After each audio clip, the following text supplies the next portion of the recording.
Well, hello there! It's that time again! It rolls around so quickly. Time for the blog that truly blazes here on this day of February the 28th of 2014. The last day of February. Tomorrow was the Ides of March. Wow. And as usual, I'm going to go over the energies of the end of last week's reading, what we're coming into now, and, of course, what we always want to know, what lies ahead of us towards the end of this week. So do stay tuned. It's going to be an interesting ride. Okay, the first card is the last card of the previous week's reading, and this card was the Six of Cups. Now this is a pleasant card. As a matter of fact, it's entitled Pleasure. It's attributed to Sun in Scorpio. The Sun is illumination, light, the spirit. Scorpio is deep darkness, mystery, mysteries of sex and death, mysteries of the occult, so to speak, hidden things, very deep stuff. So you may have found yourself more emotionally balanced because sixes are balanced. They are also of the sun. And of course that solar energy naturally balances and purifies whatever it touches. So you may have been through a bit of purification, more balancing, and overall not really a bad feeling. Now of course another great thing too is as of today, as of this morning at 9:01 a.m. Eastern Standard Time, we did come out of Mercury retrograde. Yay! Mercury is direct. So that means that period of uncertainty, that period of being unable to make solid decisions and stick by them, that inability to, say, sign contracts and rely upon them is past us.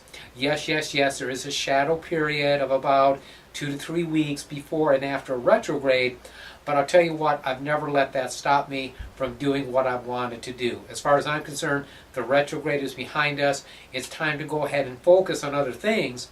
We just have to be careful though, friends, what we focus upon.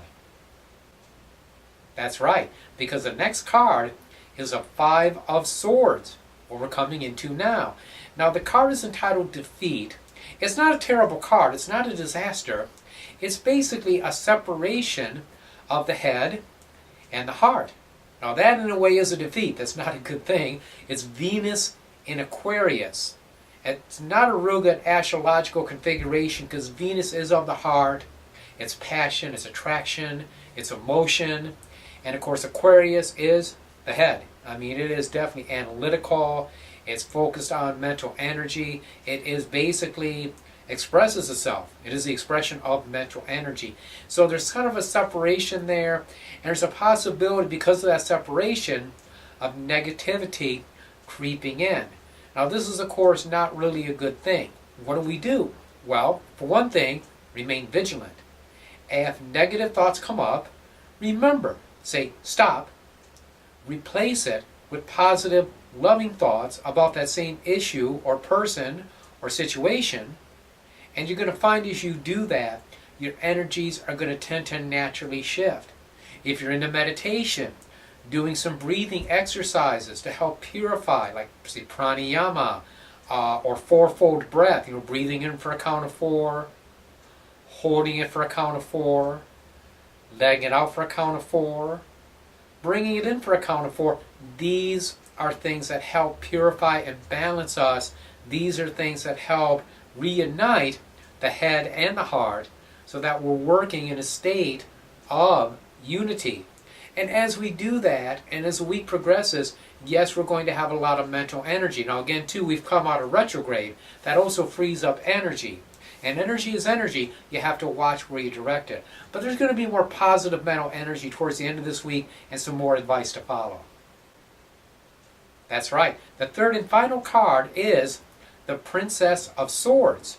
Now this is not a bad card at all. This is basically, in a reading, I would see her as a woman who's very clever, very analytical, and very much a person who is vigilant and looks out for her own interests. She's not going to win a popularity contest because she's not worried about other people's feelings as much as she is concerned about completing an agenda. Now, so we do want to watch against being insensitive. We do want to be on guard against trampling other people or allowing our own agendas to really override the overall harmony of a given situation. There's kind of a fine balancing line there. We want to be fair to ourselves. We want to be fair to others. And I was concerned about this whole thing with these sword cards, because we've been on such a positive roll, that I actually went ahead and pulled another card, and the card that I came up with was and is art, temperance. Beautiful answer. Sagittarius, alchemy, transmutation, taking that which is negative, lead, make it into gold, positive. Again, it comes back to controlling our minds, controlling our hearts, and maintaining that vigilance that we overcome negativity as it creeps into our thinking. As we continue to do that, we're going to find ourselves getting past the effects of that retrograde, getting more towards our future, getting on track, and being stronger than ever before. So all of this can add up to a very, very positive experience for us if we handle it the right way. Well, there you go. The blog blazed. You blazed with it. I love you. I appreciate you. Thank you for watching my blog. Thank you for your support. And until I see you next week, many, many blessings.